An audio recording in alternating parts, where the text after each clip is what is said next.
Hey, Hello. we are Nikki And Dave. from Permaculture Gardens, and today we're talking about the Fourth fourth principle, principle of the apply permaculture self. principle. Yes, written by David Holmgren. Apply self-regulation and accept feedback.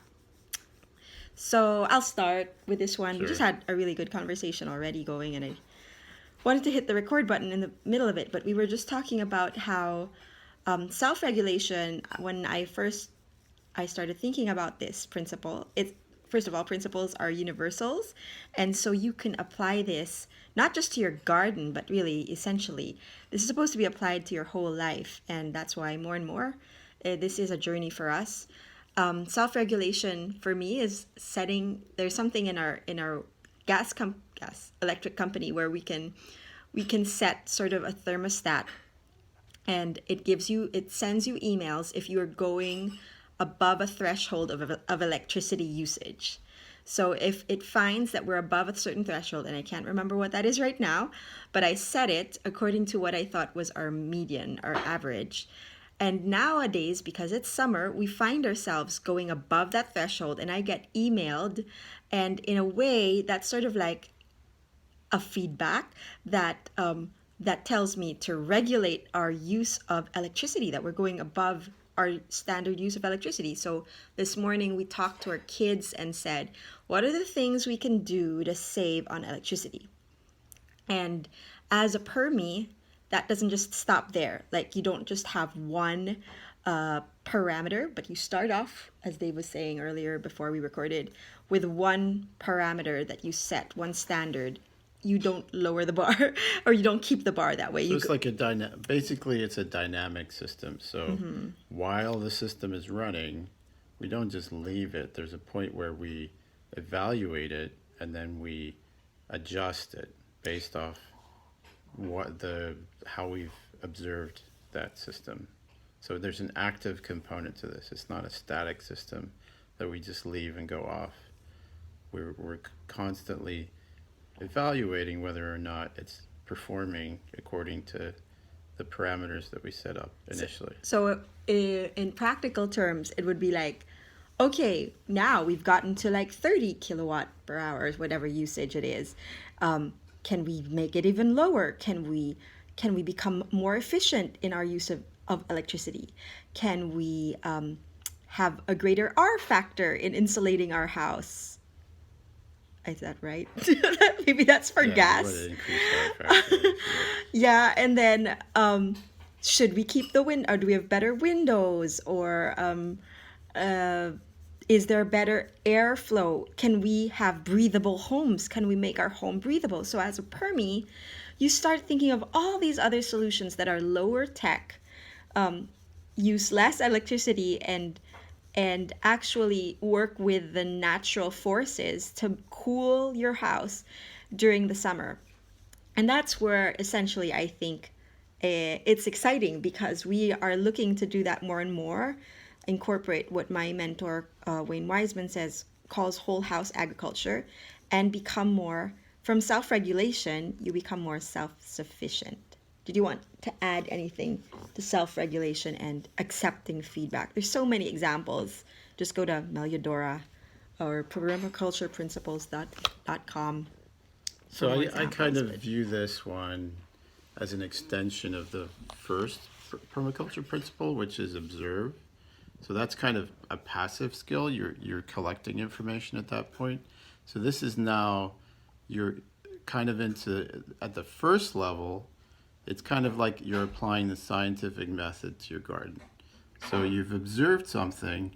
Now you make up a hypothesis. Now, I think I have identified a microclimate in this part of my garden, and I'm going to now see whether the extra warmth from that microclimate I can grow a plant that normally can't grow in my climate.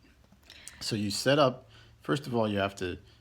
Part of this is that you have to be not biased. So if you put the plant in that part of your garden and then it promptly dies, then you don't go, okay, I'll just try it again. I'm not going to change anything. I'll just try it again. Something happened, whatever. you have to be open if something negative happens. So your feedback, you have to be open to that. So it's kind of like the scientific experiment. You set up a hypothesis, you have an experiment, and then when at some point you determine whether that's been a success or not. But this is kind of, for me, where it becomes more philosophical, is nature is naturally very abundant.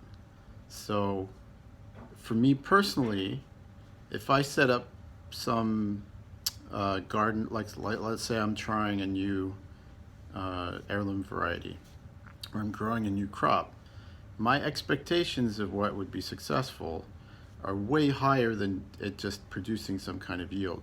So a perfect example is, we've been growing potatoes for a while, and after a lot of experimenting, I can now kind of reliably throw some potatoes in there in March, and we just harvested all those potatoes. And it's an okay yield. It's maybe 15, 20 pounds of potatoes with not much effort, from maybe like 20 small seed potato plants. But this is the key with this kind of like self-regulation, is I know that nature is more abundant than that. So that's how it kind of pushes you forward a little bit, is your expectations of what your parameters are for self-regulation should tend towards the expectation that I should put less effort in and get more yields, because nature is naturally abundant. So whatever we set our expectations, we don't want to get too pessimistic, but we always want to be getting that balance where we're putting less effort and letting nature do its thing, and you're getting more abundance out of that. So I know that there's something wrong that I'm doing there, that I will have to change the parameters of that. Maybe I can try planting potatoes in the fall and growing them over the winter. Yeah, I like that, because then it's like, if you have that principle, the put less effort in, I mean, then that works for like everything. Like we should be spending less on groceries. We should be spending less on electricity, but getting more electricity and more groceries. We must be doing something wrong if we don't do that. We don't have that, and so we just, yeah, it's kind of like an examination in the middle of the principles, in the middle of the year, like you said, because there's another one that's kind of the last one, which is respond to change, right? And then you look at the whole, and then you respond to whatever changes happen in your system. But this one's kind of in the middle, where you accept feedback, and then you make a little bit of tweaks and get a better yield. But all right, so we're saying this also to invite you to our webinar tonight, the canning webinar with Melissa Norris. Please come. Very exciting, very special guest. She's a super homesteader, like a 5th generation homesteader. I don't know what percentage of her food that she grows herself. Talk about preserving. Much larger than us. Talk about preserving yield, because she did not she was not even fazed by pandemic shelter in place. She's in Washington, because she had a whole larder, like more than a whole larder. She had like 400 jars of stuff canned, and so if there's anybody to learn canning from, it is her. Please join us. We will see you there live and hope to interact with you then. All right, bye. Login links around this video.